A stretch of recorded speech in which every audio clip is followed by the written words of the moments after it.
এই বাপ যদি দ্বিতীয় জন্ম ল'ব লাগে শংকৰ সংঘত আহিব দেই শংকৰ সংঘত আহিব শংকৰ সংঘত কাম কৰাৰ কাৰণে আহিব তাত বাহিৰে বেলেগ জেগাত জন্ম নল'ব এতিয়াৰ পৰা আৰাধনা কৰক কৃষ্ণক সেৱা কৰক এতিয়াৰ পৰা কৃষ্ণ কৃষ্ণ নাম লওক যাতে শংকৰ সংঘত যাতে জন্ম পাওঁ কিয় কৈছিল শংকৰ সংঘত জন্ম পাওঁ তাৰ বাপ ভাই সমস্ত আপোনালোকে জ্ঞাত আজি যিটো উদ্দেশ্যত আমি এইখন গৃহস্থৰ ঘৰত উপস্থিত আজি আমাৰ শ্ৰদ্ধাৰ বৈকুণ্ঠগামী প্ৰভাত কলিতা বাপদেৱৰ আজি দ্বাদশ অনুষ্ঠান আপোনালোকে সকলো জানে প্ৰভাত কলিতা বাপ কেনেকুৱা আছিল যিজন প্ৰভাত কলিতা বাপৰ কাৰণে আমি সেই দিনৰ গুৱাহাটী মহানগৰী জিলা বৰ্তমানৰ কথা কোৱা নাই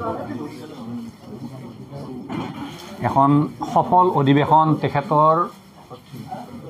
যদিও কোনোবা সভাপতি হৈছিল কোনোবা সম্পাদক হৈছিল সেইবিলাক আমি ক'ব নাযাওঁ কিন্তু তেখেতৰ বিশেষ নেতৃত্ব এটা আছে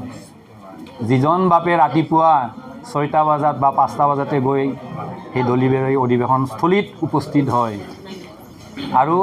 সকলোতকৈ শেষত কমো 9টা 10টা 11 12টাত তাৰ পৰা আহে আৰু সেইজন বাপৰ সান্নিধ্য আমিও অকণমান পালোঁ সেই অধিৱেশন সংক্ৰান্ততেই নহ'লে প্ৰভাত কলিতা বাবুক আমি হয়তো চিনি নাপালোঁ বাপজনা ইমান এটা ধুনীয়া মই কিন্তু বাপজনাৰ মুখত যদিও খংটো দেখা নাপালোঁ এনেই ভিতৰত যদি আছিল মই নাজানো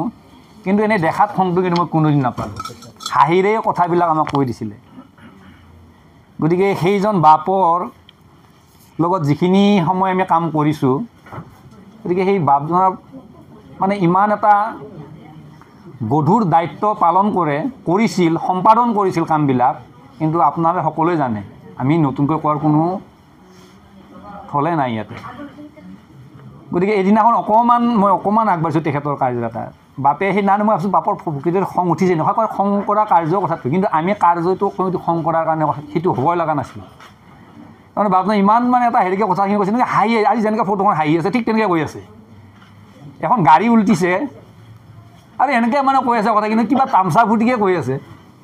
আৰু সেইটোত গাড়ীখনটো আমি উল্টা বুলি উল্টা নাযাওঁ আপোনাৰ হাঁহি গৈছে এই আপোনালোকে এনে তেনে কৈছে এইকাৰণে এইটো হৈছে নহয় এনে নকৰিব বাছ এনে নকৰিব তাৰমানে কোনোবাই ঠেলিয়াই দিছে পৰি গৈছে এনেকুৱা মানে শেষ আৰু তাতে সমাপ্ত গতিকে গতিকে আপোনাৰ কমলপুৰত এনেকুৱাকৈ গাড়ী এখন উল্টিছিলে দোৱাত গৈ বাগৰি পৰিছোঁ আমি তাতে 6জন আছিলোঁ ব্যক্তি আৰু কোনো ঈশ্বৰৰ কৃপাত কোনো তেনেকুৱা ডাঙৰ জখম কাৰো হোৱা নাই ধুনীয়াকৈ আমি আহি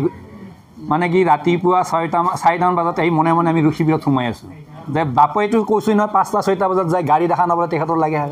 বোলে কালি কোন গৈছিল অমুকত বোলে অমুক গৈছিল গাড়ীখন দুজন নাই গাড়ী যি নাই বা আমি শুই থাকিলোঁ আহি মোক ল'ব আপুনি গাড়ীখন কি কৰিলে গাড়ীখন যে নাই ইয়াতে কোনোবাই তেওঁ ক'লে বোলে গাড়ীখন উল্টিছে আপুনি গাড়ী কেনেকৈ উল্টালে